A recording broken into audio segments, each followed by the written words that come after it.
These mysterious lands, which seem to rise out of the clouds, are the Highlands, situated in the east of the island of New Guinea to the north of Australia. The western half of the island is Irian Java, part of Indonesia, and this, the eastern half, is Papua New Guinea. The country includes over 1,400 islands, both large and small. In PNG, as this country is popularly known, there are around 1,000 distinct ethnic groups speaking over 800 different languages.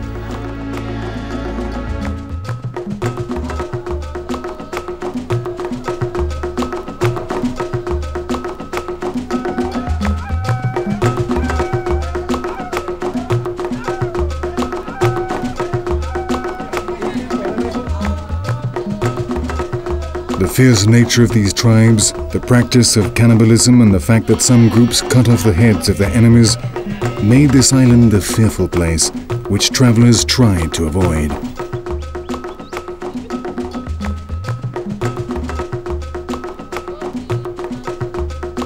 Sailors who did find themselves sailing close to these coasts told of how the natives had attacked them from the cliffs, leaving the decks of their ships covered in arrows and spears, and crew members wounded.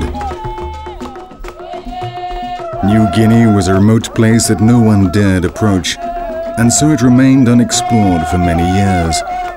In fact, until the start of the 19th century, when the English and the Germans took possession of some coastal areas, New Guinea did not even appear on maps of the world.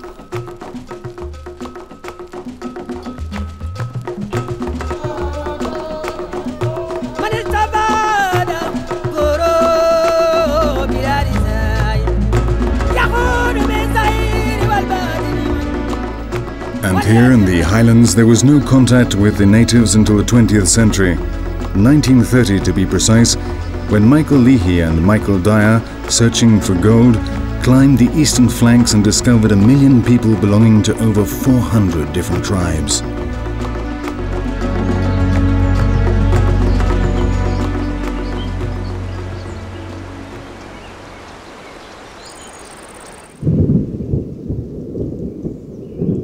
This region is very rugged, with a series of mountains reaching heights of up to 4,000 meters and forming numerous valleys of dense vegetation, where the different ethnic groups live practically isolated from each other. The majority of the villages are inhabited by just one family or a single clan. The houses are made of bamboo with roofs of palm leaf. Yam, juca, maize and sweet potatoes make up their daily diet. The main source of protein comes from the pigs, which they take great care of. They live in an enclosure joined to the house and are the sign of their wealth.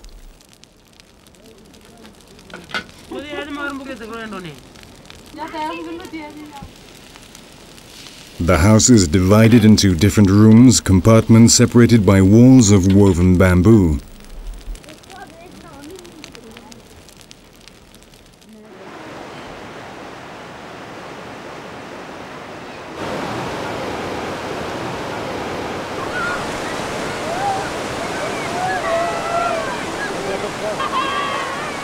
Another source of protein is fish, which they catch in the many rivers in the region.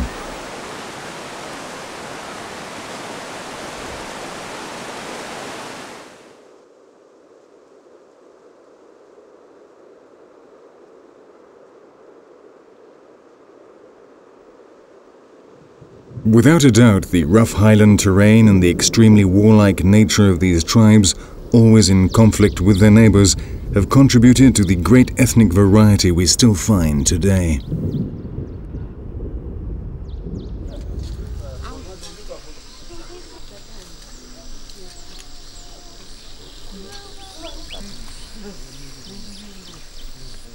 Each group decorates their bodies in different ways, specific, characteristic colors and designs. They paint themselves for many different ceremonies, but perhaps the most typical is the sing-sing, a ceremony at which they dance and sing. Sing-sings are organized to celebrate many different things, though some take place on specific days each year, and for these many different tribes come together, arriving from even the most remote villages. Using the same colors, Each one paints his face with his own design, almost always inherited from his ancestors, as are their headdresses, made from bird of paradise feathers.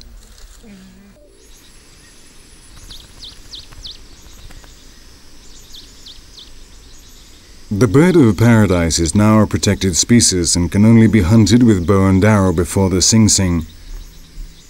From the time the Spanish sailors took the feathers back to Europe in the 16th century, trade in these feathers was indiscriminate. All over the world they were greatly prized as decoration in theatre shows.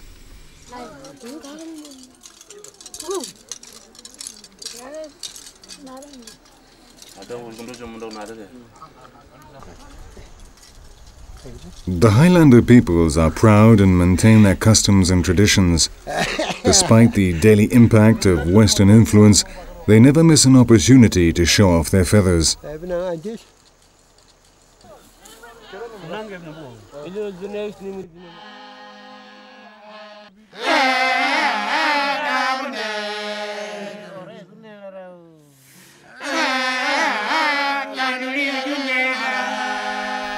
One of the most numerous and most singular groups in the Highlands are the Huli.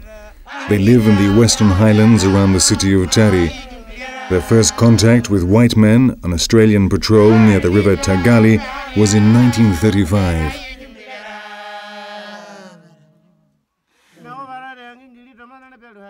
They normally go bare-chested. They have belts made of fibers, and hanging from them there is always a hungoya, a knife made from the tibia bone of the kasuri, a flightless bird slightly smaller than the ostrich and which is very common in PNG. In their rituals they paint their faces with red and yellow clay and vegetable dyes. At the initiation ceremony a hole is drilled through the nose into which they will later insert pig's teeth, feathers or small pieces of wood. Hanging from the back of their necks, the powerful hornbill beak symbolizes strength and courage in battle. Their large three-peaked hats are made with their own hair and decorated with flowers and kasuri feathers.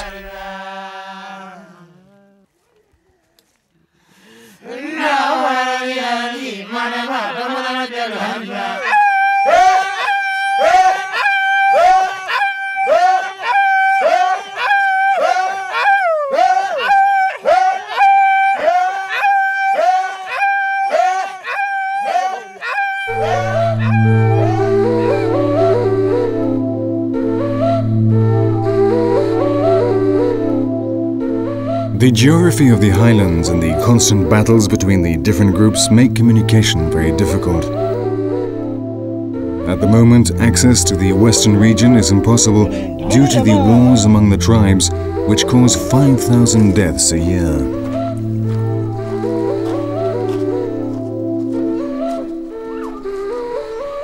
But it has always been like this. Every village, every settlement has studied the best way to defend itself from neighboring clans or tribes.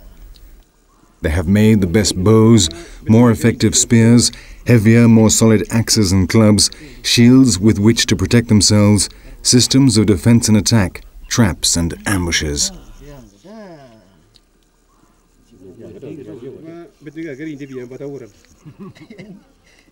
Perhaps the most ingenious of all are the mudmen.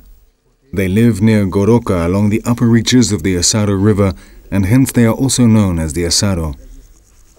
Their strange means of defense is to turn into spirits and frighten off their enemies. For this they make these masks of mud which, with their grotesque, exaggerated features, look like galactic monsters from distant fictitious planets.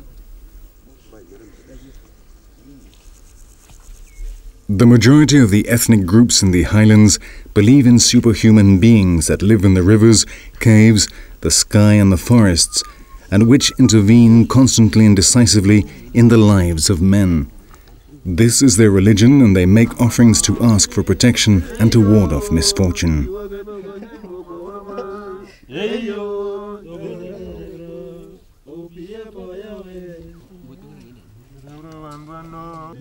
These supreme beings are called Dhamma.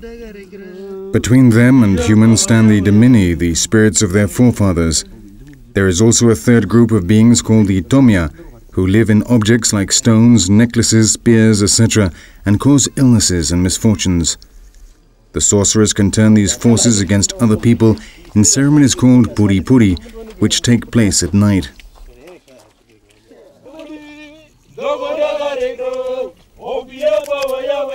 Once they have finished their masks, the warriors daub their bodies with clay, which they will later dye grey with another more liquid type of mud.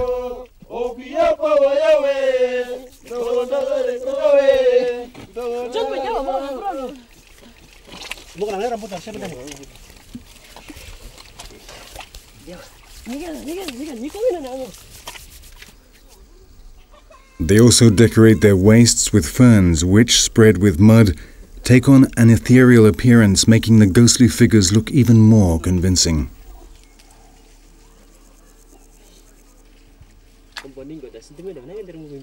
Their mouths, noses and ears are encrusted with pig's teeth, giving their fantastic creations an even more ferocious appearance.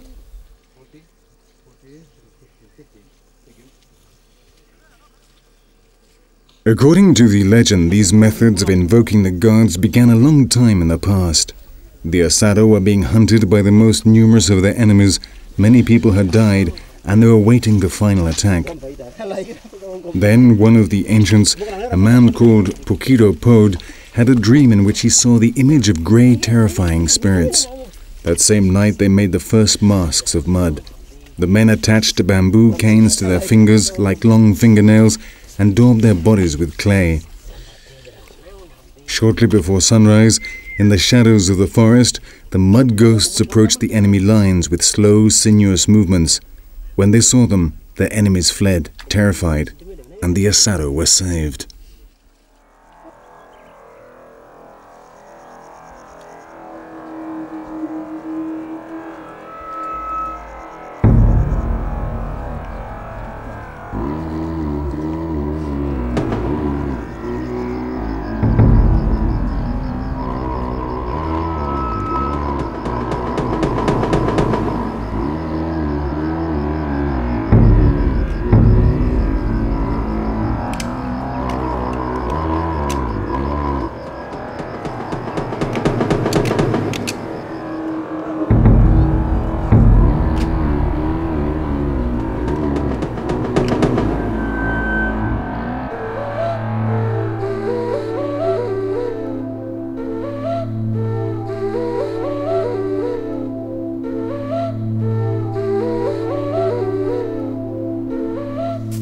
In the Highlands, the production of high-quality tea is being promoted. The heavy rains are good for this crop. Many Highlanders work on these plantations, and so they are becoming part of the new economy. It remains to be seen if this is a good thing, or if it'll mean the destruction of their traditions, as in so many other places. Coffee of the Arabica type is also being strongly developed.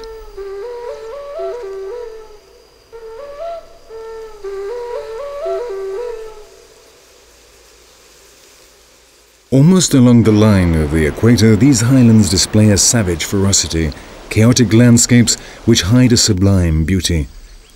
The subtle softness of the queen orchid along the tortuous path of the furrows etched deep into the land.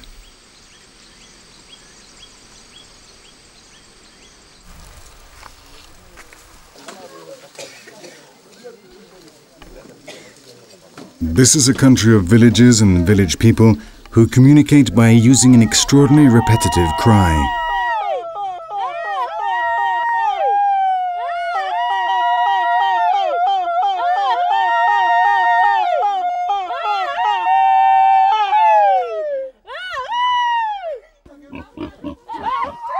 The women are in charge of the pigs, the true wealth of the Highlanders.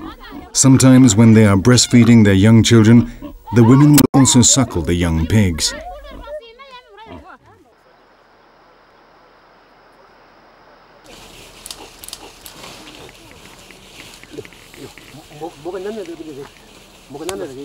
Fire has always been very important for these mountain peoples. They know how to light one, whatever the circumstances, and though now they can easily get matches or lighters, the Enga show us how to light a fire in a matter of seconds, using just a few pieces of dry straw, a fine strip of bamboo, and a splintered trunk.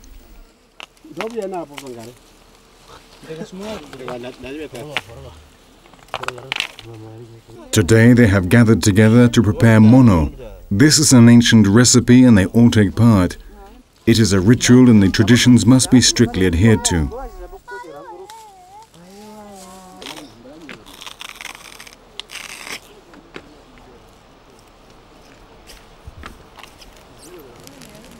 They make a large fire and place stones on it to heat up. These stones will later be placed in the hole which they will dig in the ground, and there the food will be cooked.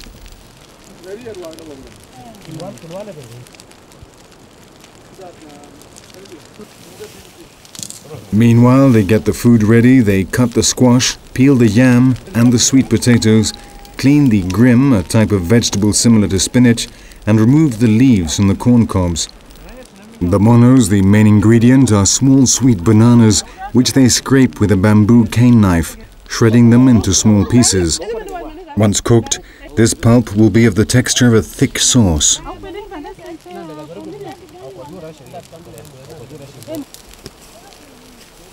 Once they have finished digging, the hole is lined with grass and banana leaves so that the food does not touch the soil.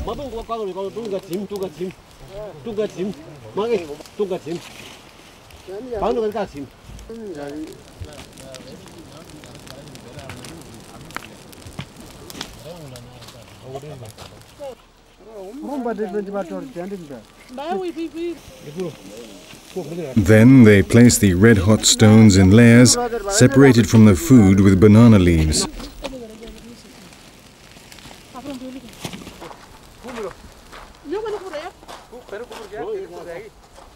Yet another use for bamboo is to carry water from the river.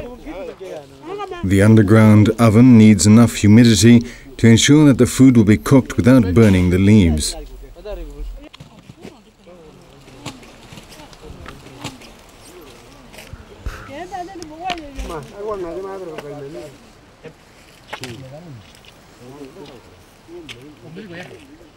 This region of the Highlands has always been self-sufficient.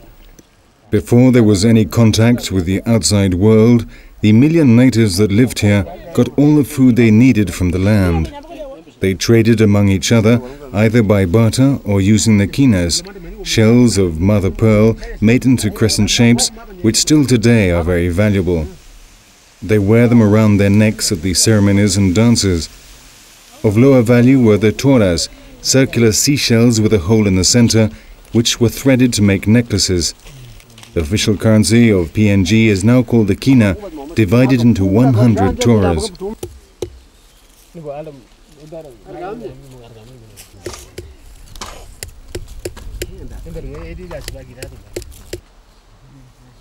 Bamboo is their most important raw material. They crush and peel the canes, then weave them together to make the walls and the floors of their houses.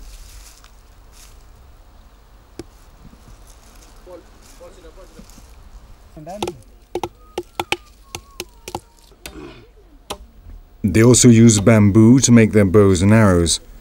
Over 20 varieties of this flexible cane grow here, and it is also used to make kitchen utensils, knives, and even musical instruments, like this one, very similar to a Jew's harp.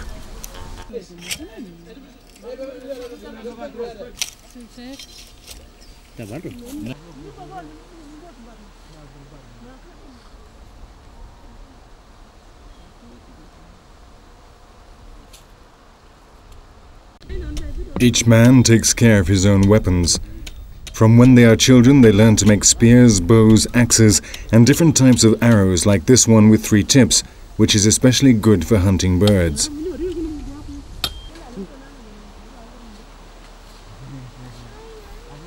The string of their bows is also made from bamboo. A fine strip, slightly more than 1 centimeter in width, is softened over the fire and then fixed to the ends of the bow to give the necessary pressure.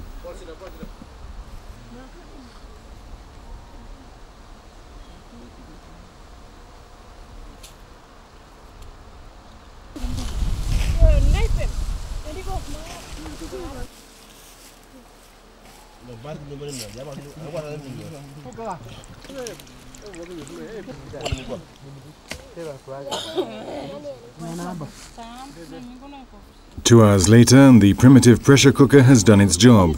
The food is ready.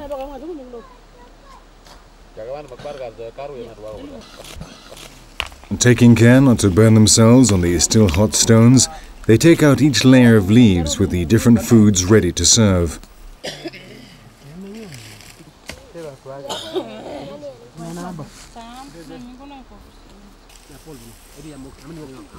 The food is shared out equally following strict protocol. No one gets more, no one less. That could lead to serious conflict.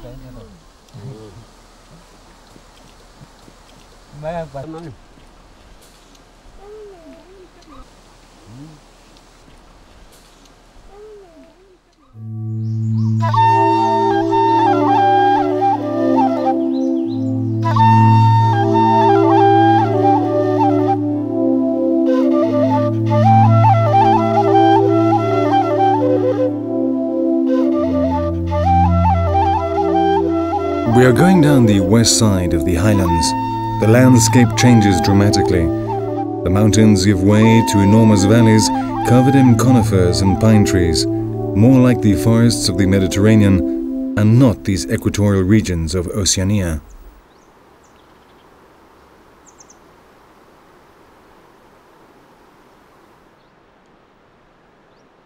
We are going to see the mummies of the Enga or Kukukuku. That is the name normally given to these people who live on the plains of the Aseki River.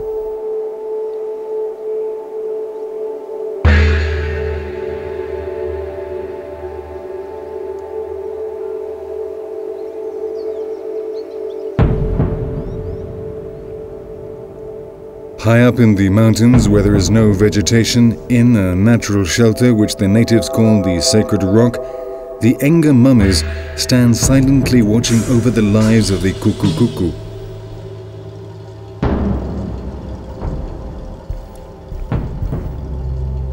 Cannibalism has always been common practice among the Kukukuku, and it is this that has made them legendary. They ate thieves and prisoners of war after fattening them up. Charles Higginson was the first white man to come in contact with them in 1907. He described them as fierce cannibalistic warriors, always ready to start a war with a neighboring tribe. Leaders and warriors who died in battle were mummified. The body was placed in the fetal position in the kitchen and a fire was lit to smoke it. When it began to smell, the wives would rip the skin off and tear out the intestines, which were eaten by the closest relatives in order to acquire the qualities of the deceased. Then they continued smoking the body for 4 or 5 months until the flesh was totally dried out. It would then be taken up to the Sacred Rock and placed in a sitting position looking into the distance or in a type of bamboo basket which they nailed to the ground. Other tribes left them hanging from the trees. Very few Kukukuku now mummify their dead, but they have lost none of their warlike nature and tribal conflicts are still frequent.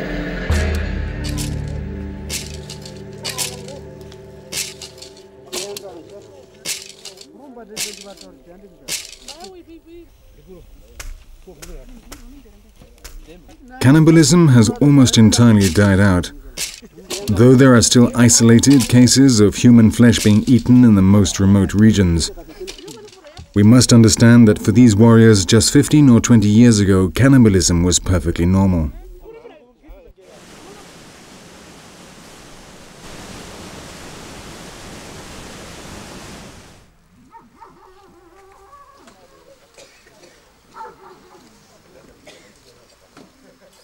The land where the Kukukuku live is very rugged and covered in jungle. But even here we find representatives of the most radical religious sects from the West. They are everywhere. In Papua there are over 100 different churches. They started coming in the 50s when in Papua New Guinea there were still around 2 million natives living practically in the Stone Age.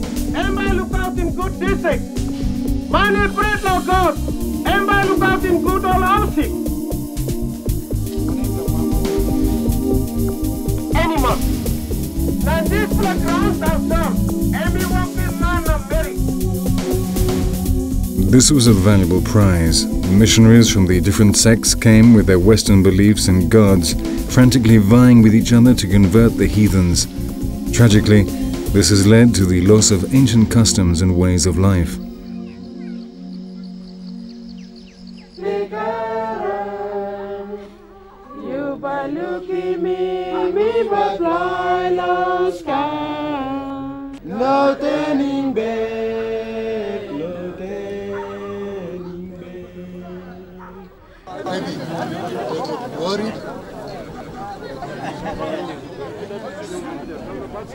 Again in the Highlands, we have come to witness a compensation meeting. After the requisite greetings, the two tribes sit down facing each other along the mountain terrace. The tribe on the left have to pay compensation to the other tribe.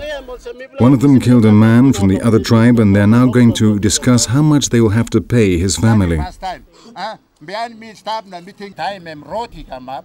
Each group has its own interpreter, who understands either the language of the other tribe or Pidgin, the lingua franca, which is spoken by more and more people. It is the only way to communicate in a country with over 800 different languages.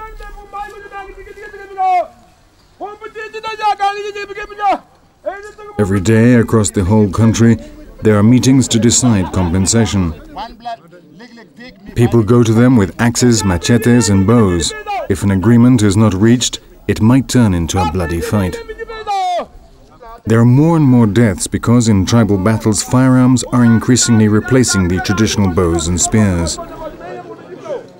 They may talk for hours or even days discussing the quantity of kinas or the number of pigs the injured family should receive. But in the end, they almost always come to an agreement.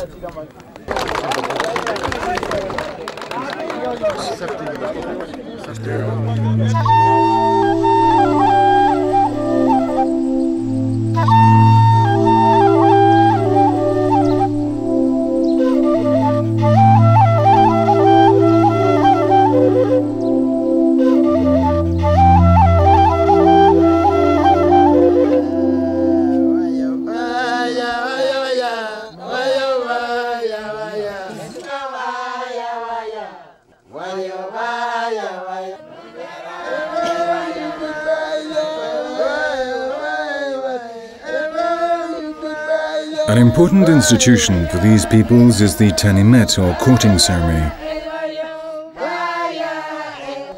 This man dressed in huge feathers is the matchmaker, and he's in charge of the courting ceremonies.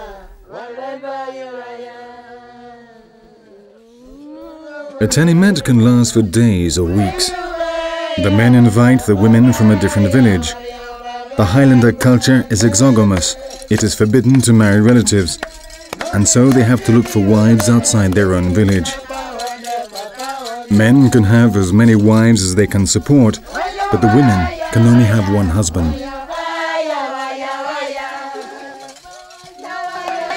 The songs speak of love affairs and list the obligations of the future spouses. Following the indications of the matchmaker and under the watchful eye of the older women who have brought the girls here, the men constantly move around, courting all the women.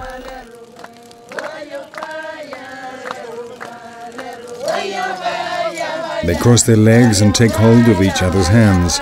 They are all wearing their finest traditional clothes and wear provocative makeup. Both the man and the woman must agree before the matchmaker will give his consent.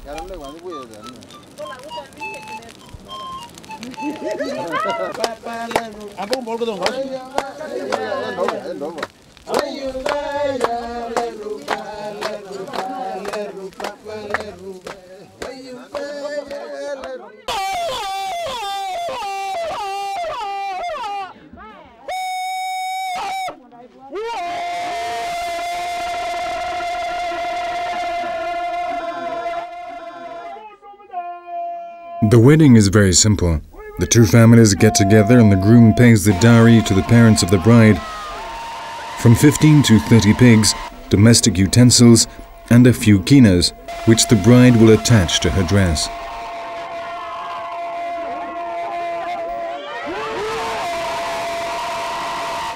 Once the dowry has been handed over, the bride and groom and the bride's family go to her village.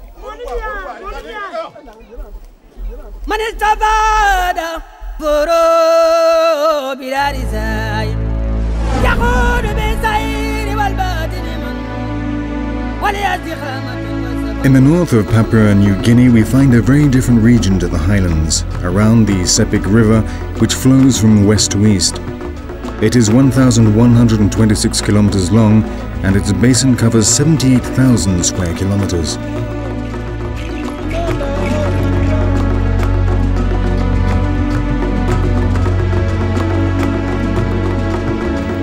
It is a river of deep, slow-running waters, and it carries enormous quantities of mud. When it flows into the Bismarck Sea, its brown waters stain the sea for miles out. Human activity in the basin of the Sepik River goes back around 40,000 years. About 200 different languages are now spoken here. The first contacts with foreigners were with the Chinese or Malaysians who came to hunt for the birds of paradise. In 1885, the German zoologist Finch was the first European to reach Sepik, and he called it the Kaiserin Augusta in honor of the wife of the German emperor. Despite the fact that there are hundreds of different tribes, they do have some common characteristics. One of these is the enormous houses they build, and for this bamboo is the most important material. With strips of bamboo, they tie and join the frame and make the floor. The walls and roof are made with bark from palm trees and banana trees. On the outside of the house, the effigy of the family spirit protects those who live there. Several generations of the family live in the same house. They only build a new house when they need more space.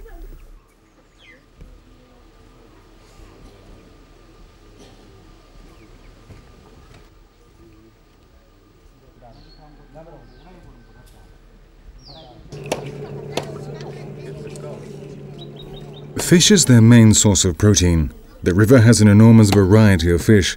Many species have been introduced recently, like these introduced from Africa and which have rapidly increased in numbers. They trade in dry fish with the other tribes from the north of the island to the Highlands.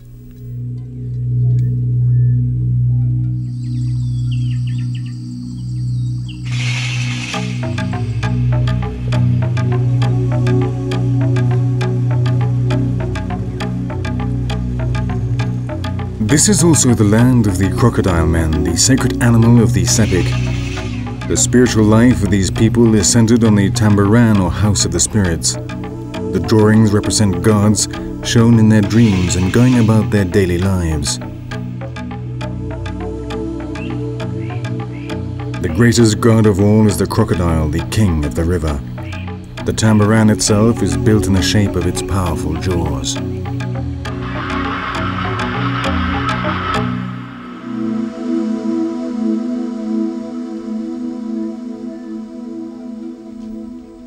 The tambarans, also called boathouses, are generally in the center of the village. They are large, up to 40 meters long, and are generally in places where the waters do not reach, even when the rivers flood. Women are forbidden to enter. Inside, the men meet to invoke the spirits and to take decisions which will affect the community.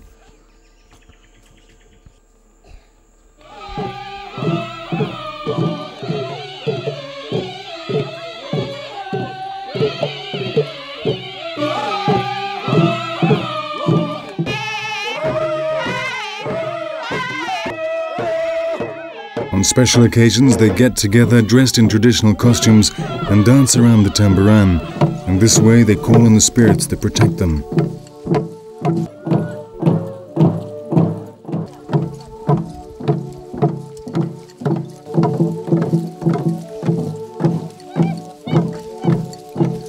From within the tambaran comes the magic music that tells the dancers what they must do.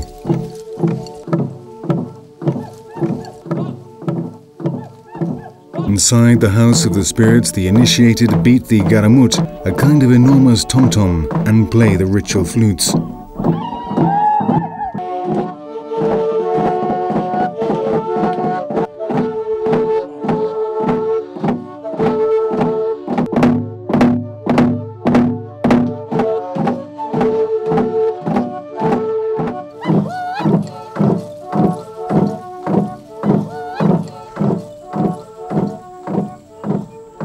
These calm waters of the Sepik hide a mortal danger.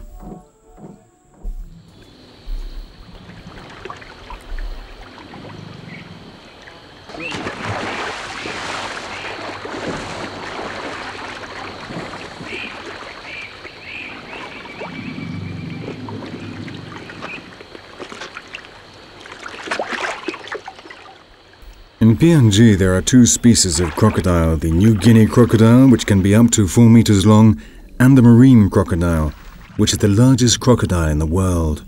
It can grow to over 7 meters and can live in both freshwater and seawater. In captivity there have been examples of crocodiles weighing over a ton. They are naturally aggressive, true man-eaters. This crocodile is worshipped in Sepik.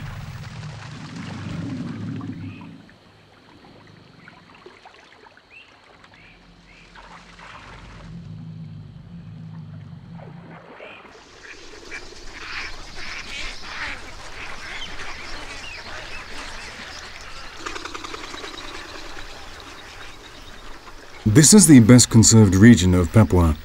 It is a bird paradise. As there are no roads or paths, humans have had less impact.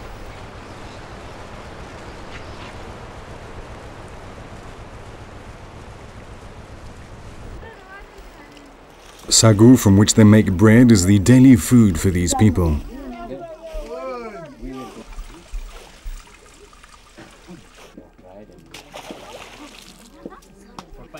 This is a palm tree from the trunk of which they extract a starch which increases enormously in volume when cooked. To obtain the starch, they wash the crushed pith, which they then pass through a sieve. Each tree gives between 300 and 350 kilos of sagu.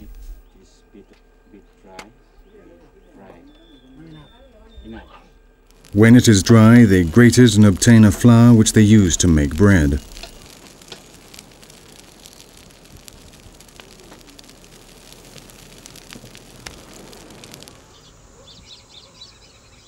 In the Sepik River, a spectacular phenomenon occurs. Islands are formed which float and move with the current. They are sometimes so big that they form natural dams. The water has to flow around them, creating a vast, rapidly changing network of canals and lagoons.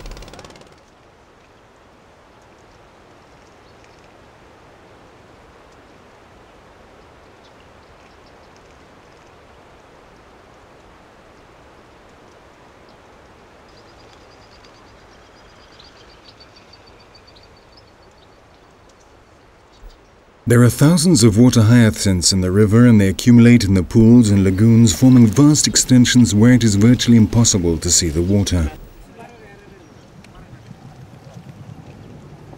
The natives are always aware of the state of the canals and where it is possible to navigate, though with great difficulty.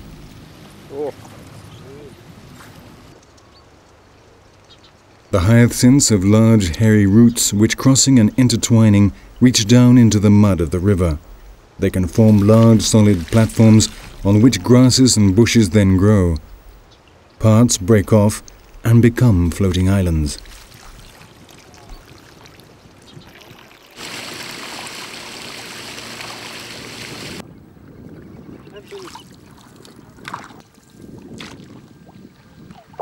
As these plants rot, tannic acid is formed, giving the river the color of strong tea. These waters are called the black waters.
Magic is always present here in Sepik.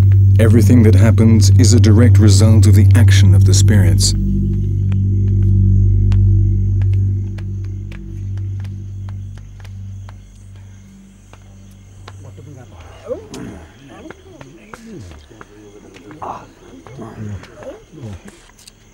When someone believes he has been the victim of a spell, he goes to see the specialists who will get together in the tambaran and invoke the protective spirits.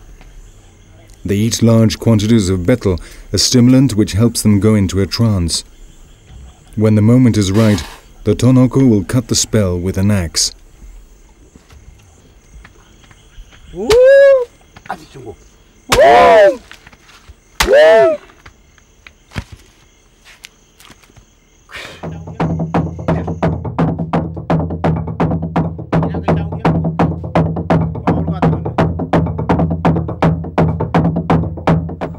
In the village of Timbumeri on the southern shore of Lake Chambri, the garamut tom-tom sound out announcing the initiation ceremony of the crocodile men. From dawn, all the men of the village start work preparing the ritual. By the river beside the tambaran, they build a crocodile nest. They remove mud with buckets to make sure the water drums are deep enough and enclose the area with palm leaves and banana leaves. The uninitiated and the women are not allowed to see what happens inside this area.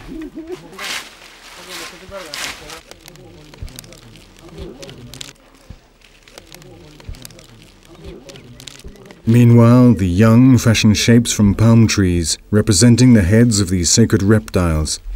They decorate them with strips of palm, cut into the shape of crocodile tails, and with flowers and leaves.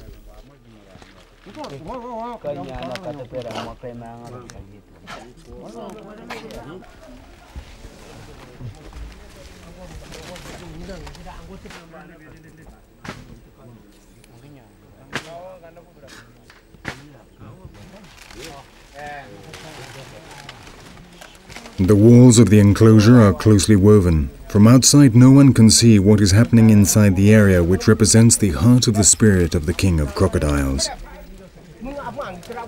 Inside, they make sure that the palm trunk, which will represent the reptile's tail, moves properly. When the tambaran has also been hidden behind branches of a palm tree and banana tree, the preparations are complete.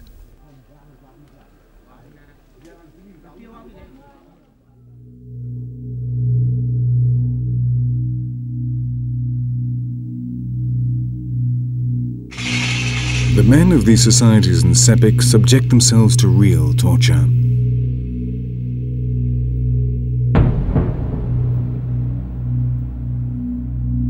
With several hundred cuts, their skin takes on the appearance of that of their reptilian gods.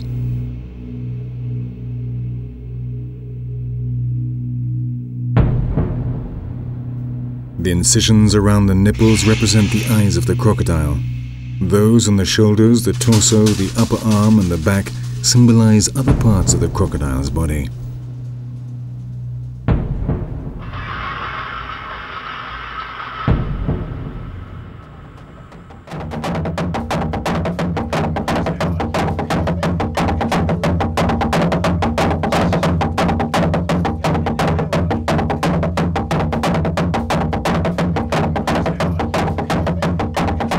As soon as the sun sets, the enormous garamuts announce the start of the ceremony. Our cameras move through the branches of the crocodile nest. Inside, 7 naked men exhibit the 2 water drums, feminine and masculine.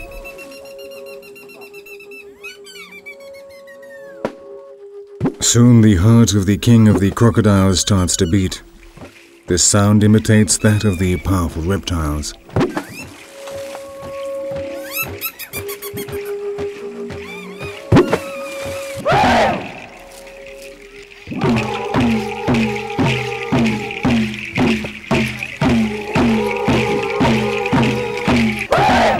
Outside, dozens of warriors dance to the beat. In unison, they shout encouragement to their god who moves his palm tree tail in approval.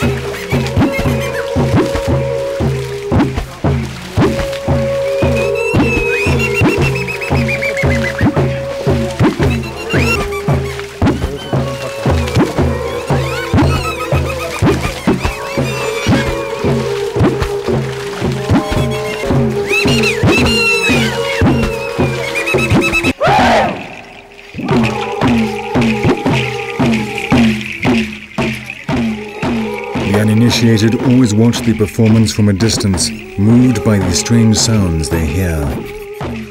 They truly believe these sounds emanate from another world.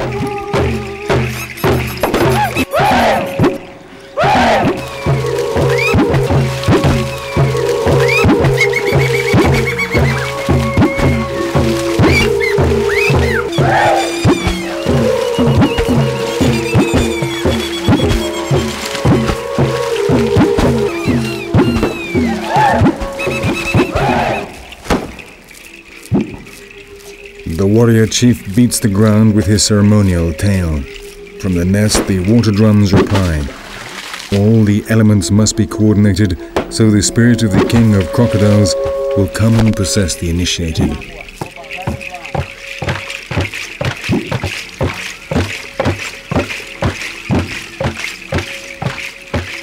They believe that in the beginning there was only water. The crocodile then created the earth and formed an enormous crack in it. The crocodile then fertilized it and gave rise to all the species of the earth. He then opened his mouth, and from his upper jaw came the sky, and from the lower jaw, the ground.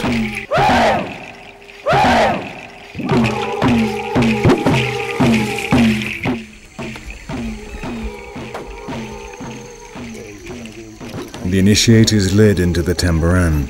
On this occasion, it is a man who had already been initiated but had lived for many years outside his community.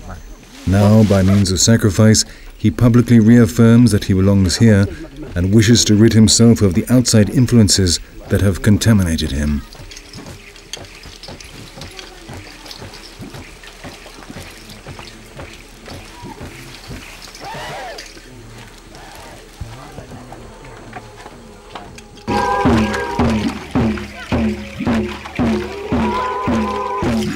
Outside, the warriors continue to shout encouragement to the Great Spirit. Soon, purifying blood will be spilt.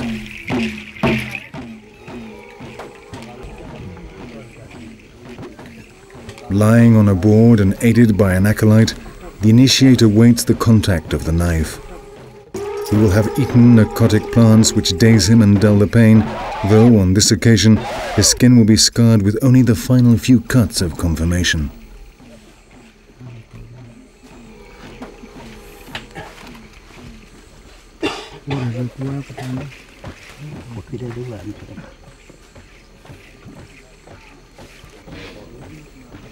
The wounds are covered with mud and with guac, a vegetable oil with powerful antiseptic properties. The result will be scars in the form of scales.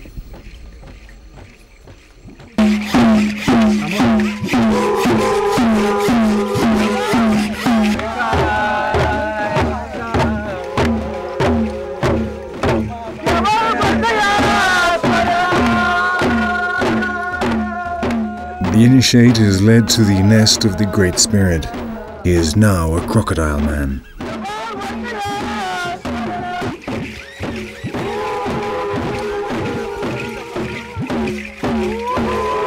Tradition has been followed.